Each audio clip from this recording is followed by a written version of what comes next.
नमस्कार, India voice देख रहे हैं आप और मैं हूं आपके साथ शिवम दुबे। इंडिया वॉइस के बेहद पसंदीदा कार्यक्रम छत्तीसगढ़ कौशल्या भूमि में आप सबका स्वागत है। रुक करेंगे खबरों की ओर। आपको बता दें कि पहली खबर कोरबा से है, जहां राम जन्मभूमि अयोध्या से आए पुनीत अक्षत कलश वितरण और रामलला के प्राण प्रतिष्ठा कार्यक्रम को भव्य बनाने के लिए दीपिका कॉलोनी में भगवान श्री राम दरबार की भव्य झांकी निकाली गई। राम भक्त सेवकों ने भजन कीर्तन के साथ दीपिका कॉलोनी, गेवरा कॉलोनी, ऊर्जा नगर और प्रगति नगर कॉलोनी में भव्य शोभा यात्रा निकाली गई, जिसमें सैकड़ों की संख्या में लोग मौजूद रहे। अक्षत वितरण कार्यक्रम में विश्व हिंदू परिषद, बजरंग दल और चरक धर्म संवाहक टीम के सदस्यों ने बढ़ चढ़कर हिस्सा लिया।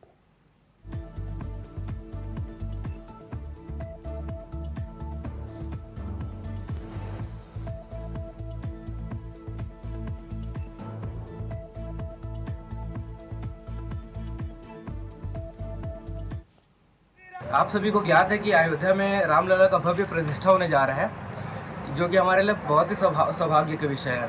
इस अवसर पर हम अपने भी नगर को अयोध्या जैसे बनाना चाह रहे हैं, जो कि जैसे कि हम यहाँ दीपदान करने का निर्णय लिए हैं। आप सभी को पास के मंदिर में जाके पूजा पाठ करिए, 5 दिए सभी के सभी जलाइए। और आपको बताते हुए बड़ा खुशी हो रहा है मेरे को कि हमारे जिस नगर में हम रह रहे हैं, हमारे नगर में 3 कार सेवक हैं, जो कि 1990 के राम मंदिर की लड़ाई में अपनी भागीदारी दिए हैं। हम उनका भी 22 जनवरी को उनका सम्मान करने जा रहे हैं।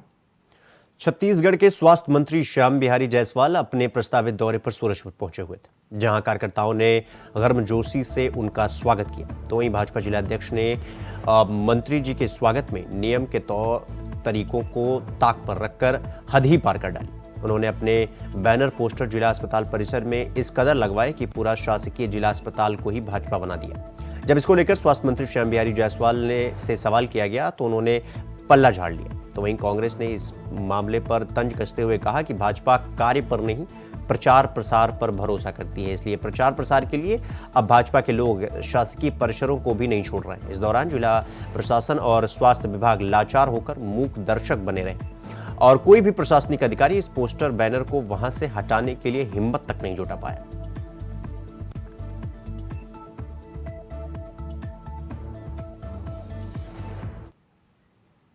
खबरों में आगे बढ़ेंगे। आपको बता दें कि जगदलपुर के दलपत सागर में 21 जनवरी को दीपोत्सव मनाया जाएगा। इस दीपोत्सव के आयोजन हेतु कार्यक्रम और अन्य आवश्यक व्यवस्थाओं के संबंध में कलेक्टर विजय दयाराम के ने शहर के समाज सेवी संस्था, सर्व समाज प्रमुखों और शहर के प्रबुद्ध नागरिकों से चर्चा की। तो वहीं सभी समाजों और शहर के प्रबुद्ध नागरिकों ने आयोजन के संबंध में अपने विचार रखे। इस दीपोत्सव में लगभग 2 लाख से अधिक दीप प्रज्वलित किया जाएगा।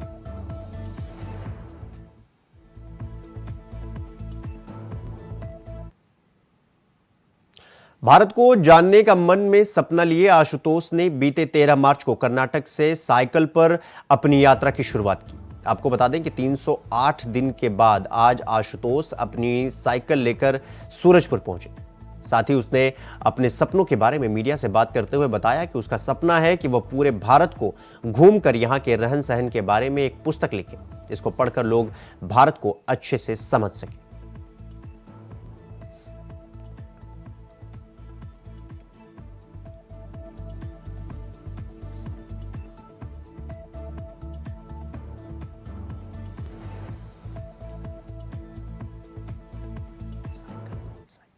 संपूर्ण भारत यात्रा कर रहा हूँ इस साइकिल से, और मेरा विजन ये है सर, पूरा देश यात्रा करने के बाद जो भी मुझे अनुभव मिलेगा उसे एक किताब लिखना चाहता हूँ।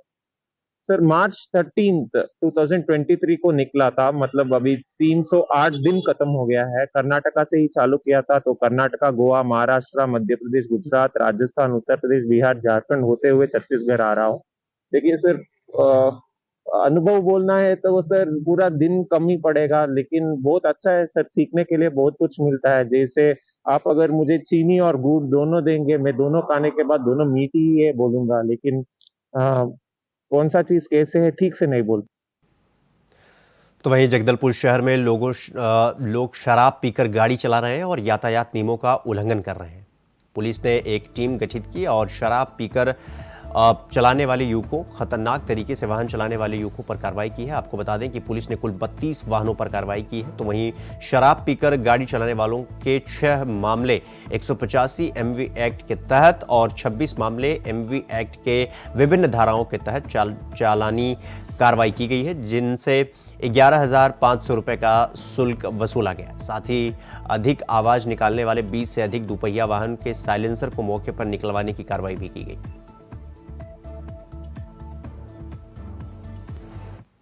महासमुंद के पिथौरा नगर के लाखागढ़ में लगभग 30 साल से काबिज 12-13 लोगों के घरों को सरायपाली निवासी मिथिलेश अग्रवाल नामक व्यक्ति ने शासन के सारे नियमों, कायदों, कानूनों को ताक पे एक कर अपने राजनीतिक आकांक्षों के शय में बुलडोजर चलवा दिया। बता दें कि जिसकी शिकायत पिथौरा थाने में कराई गई, लेकिन पुलिस ने अब तक इस मामले में कोई कार्रवाई नहीं की है। इसके बाद लोगों ने जिला कलेक्टर कार्यालय और एसपी कार्यालय पहुंचकर कलेक्टर और पुलिस अधीक्षक को लिखित में शिकायत कर न्याय की मांग की है। तो वहीं लोगों ने प्रशासन को चेतावनी देते हुए कहा कि समय रहते जिला प्रशासन और पुलिस प्रशासन ने मिथिलेश अग्रवाल के खिलाफ कानूनी कार्रवाई नहीं की और टूटे मकानों का मुआवजा नहीं दिया तो आगामी दिनों में NH 53 पर चक्का जाम कर देंगे।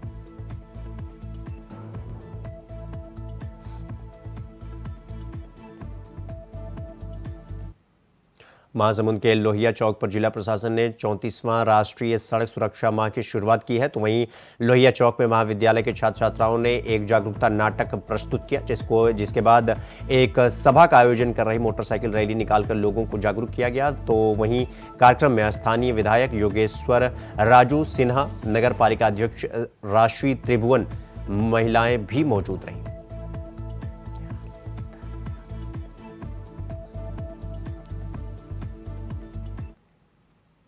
खबरों में आगे बढ़ेंगे। आपको बता दें कि बिलासपुर जिले सहित संभाग के कई जिलों में सहायक शिक्षक पदोन्नति के बाद संशोधित पोस्टिंग में हुए लेन देन के भ्रष्टाचार का मामला उजागर होने के बाद अब वेतन को लेकर के बखेड़ा खड़ा हो गया है। आपको बता दें कि हाईकोर्ट के निर्देश के बाद संशोधित जगह में पोस्टिंग के बावजूद शिक्षकों को 4 माह का वेतन नहीं दिया गया, जिसको लेकर शिक्षक लगातार सहायक संचालक शिक्षा और जिला शिक्षा अधिकारी कार्यालय का चक्कर लगा रहा है। तो वहीं मंगलवार को बड़ी संख्या में शिक्षक जिला शिक्षा अधिकारी कार्यालय पहुंचे और अपने वेतन की मांग को लेकर के विरोध दर्ज करने लगे। वहीं इस मामले में जिला शिक्षा अधिकारी के स्पष्ट निर्देश न होने की बात कही गई और उच्च कार्यालय से निर्देश मिलने पर वेतन की कार्रवाई करने की बात कही गई।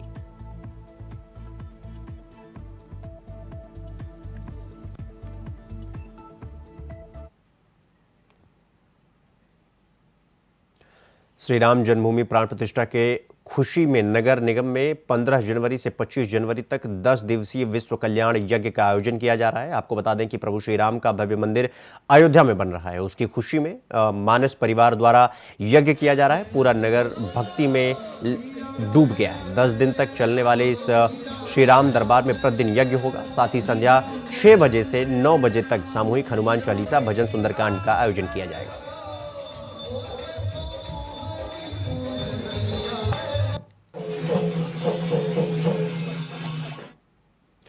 अगली खबर कोरबा से है, जहां जांजगीर जिले के ग्राम सलखन में हुए दोहरे हत्याकांड की गुत्थी पुलिस ने सुलझा दी है। आपको बता दें कि इस मामले में पुलिस ने 3 नाबालिग सहित कुल 5 आरोपियों को गिरफ्तार किया है, जिन्होंने योजनाबद्ध तरीके से वारदात को अंजाम दिया था। साथ ही बताया जा रहा है कि एक लड़की से प्रेम प्रसंग के कारण 2 युवकों के बीच कहासुनी हो गई थी, जिसके कारण एक गुट ने दूसरे गुट के 2 युवकों की रॉड और पाइप से मारकर हत्या कर दी थी।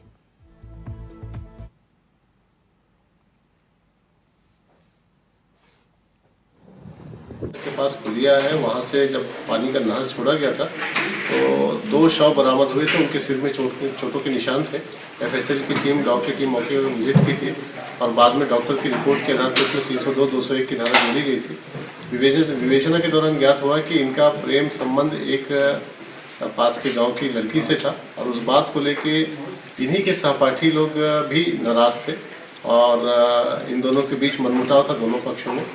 और इसी बीच इन्होंने जो दूसरा पक्ष था, आरोपी पक्ष, उनको ट्रैप करके एक स्थल पे बुलाया और वहाँ पे रॉड और सरिया से उस पर हमला किया और 5 जो आरोपी थे उन्होंने मिल के इनको हिट किया और उनके सिर में चोट आई, लिहाजा इनकी डेथ हो गई। खबरों में आगे बढ़ेंगे। आपको बता दें कि अगली खबर कोरबा से है, जहां धान खरीद केंद्र में उस वक्त हड़कंप मच गया जब केंद्र में हाथी घुस आया, जिसे देखकर वहां के चौकीदार सहित अन्य लोग भागकर छुप गए। 20 बोरी धान खाने के बाद हाथी को कड़ी मशक्कत के बाद खदेड़ा गया, लेकिन दहशत अभी भी बनी हुई है। धान खाने के बाद हाथी फिर से आ सकता है, इसलिए वन विभाग के अधिकारियों ने हाथियों पर नजर रखना शुरू कर दिया है।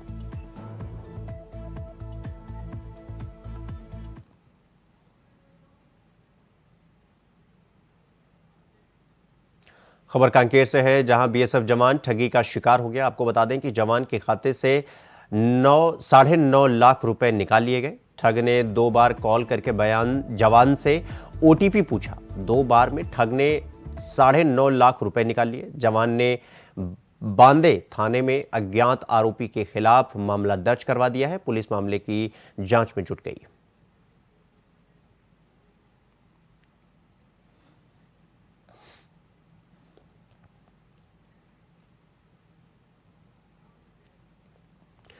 छत्तीसगढ़ में मुख्यमंत्री विष्णुदेव साय की सरकार को 1 माह पूरे हो गए हैं। बीजेपी सरकार इसे सुशासन का 1 माह बता रही है। इस दौरान पूरी की गई मोदी की गारंटी का हवाला देते हुए घोषणा पत्र के वायदों पर अमल का दावा किया जा रहा है। वहीं कांग्रेस तंज कस रही है कि ऐसा लग रहा है कि छत्तीसगढ़ केंद्र शासित राज्य हो चुका है और यहां के नेताओं, मुख्यमंत्री, यहां के मंत्रियों को कोई भी निर्णय लेने का अधिकार नहीं है। तो इसी मामले पर देखिए छोटी सी रिपोर्ट।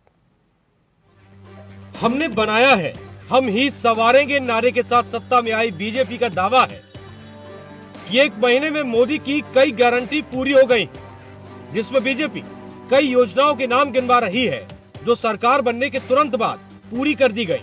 बीजेपी का दावा, 18 लाख से ज्यादा गरीब परिवारों को निःशुल्क आवास, 13 लाख किसानों को धान की बकाया बोनस, किसानों को धान की 3,716 करोड़ रुपए की राशि दी गई। प्रति एकड़ 21 क्विंटल धान खरीदी की जा रही है। 50 लाख ग्रामीण परिवारों को निःशुल्क नल कनेक्शन दिया गया। 69.92 लाख गरीब परिवारों को आने वाले 5 सालों तक निःशुल्क राशन। महतारी वंदन योजना के तहत 1200 करोड़ रुपए का किया प्रावधान। पीएससी परीक्षा में धांधली की शिकायतों की सीबीआई जांच का फैसला। छात्रों के लिए रायपुर में एक और नालंदा परिसर बनेगा। जशपुर के लिए मास्टर प्लान तैयार किया गया। अयोध्या में दर्शन के लिए रामलला दर्शन योजना बनाने का निर्णय।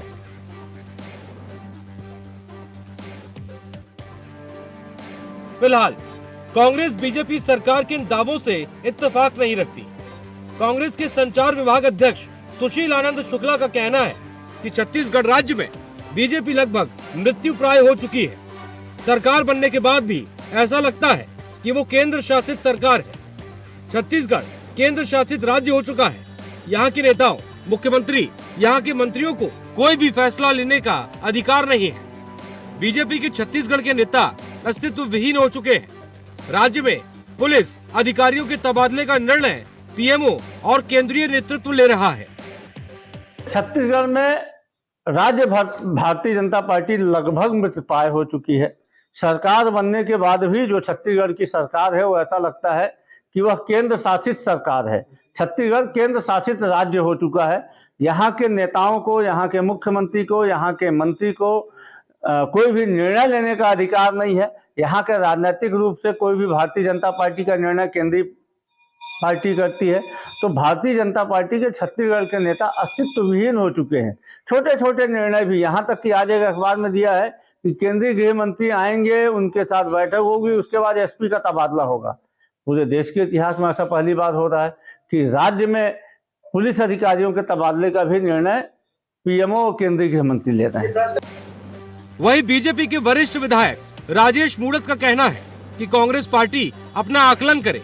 चुनाव में जो वादे करना हमारी नैतिक जिम्मेदारी है और उसे पूरा भी हम करेंगे। चुनाव जीतने के बाद हमने 3 महत्वपूर्ण योजनाओं को इम्प्लीमेंट करना शुरू कर दिया। इसलिए हमने कहा कि धान का पैसा एक किश्त में मिलेगा। आने वाले समय में महतारी योजना के लिए 1200 करोड़ का प्रावधान है। उसे भी पूरा किया जाएगा। कांग्रेस पार्टी अपना आकलन करे। भाजपा संगठन कार्यकर्ताओं पर आधारित है और चुनाव से जो हमने जनता से वादे किए हैं उन वादों को पूर्ण करना ये हमारी जिम्मेदारी है, नैतिक जिम्मेदारी है। और इसलिए मोदी की गारंटी के साथ में जब मैदान में गए और जनता ने जो विश्वास व्यक्त किया उसी आधार पर हमने 3 महत्वपूर्ण योजनाओं को इम्प्लीमेंट करना प्रारंभ कर दिया। चाहे 18 लाख गरीब परिवार को मकान की बातचीत हो, चाहे 2 साल का बोनस का ट्रांसफर की बातचीत हो, चाहे 3100 रुपये में धान खरीदी की बातचीत हो। और इसीलिए हमने ये भी कहा है कि धान का पूरा के पूरा पैसा एक किस्त में मिलेगा, टुकड़ों में नहीं मिलेगा। आने वाले समय मातारी योजना के लिए 1200 करोड़ का प्रावधान करके रखा, ये भी हम पूर्ण कर देंगे। बहरहाल पीएम मोदी की मंशा के अनुरूप छत्तीसगढ़ की सरकार हर सप्ताह कैबिनेट की बैठक कर घोषणा पत्र के वादों पर अमल कर रही है। हालांकि कांग्रेस, साय सरकार और बीजेपी संगठन पर केंद्र की ज्यादा दखल को लेकर सवाल उठा रही है। इसी बीच देखना होगा कि सरकार के दावों के अनुरूप जनता को योजनाओं का कितना लाभ मिल पाता है। रायपुर से इंडिया वॉइस के लिए विकास यादव की रिपोर्ट। छत्तीसगढ़ कौशल्या भूमि में फिलहाल अभी के लिए बस इतना ही। देश दुनिया की तमाम खबरों को देखने के लिए देखते रहिए इंडिया वॉइस। नमस्कार।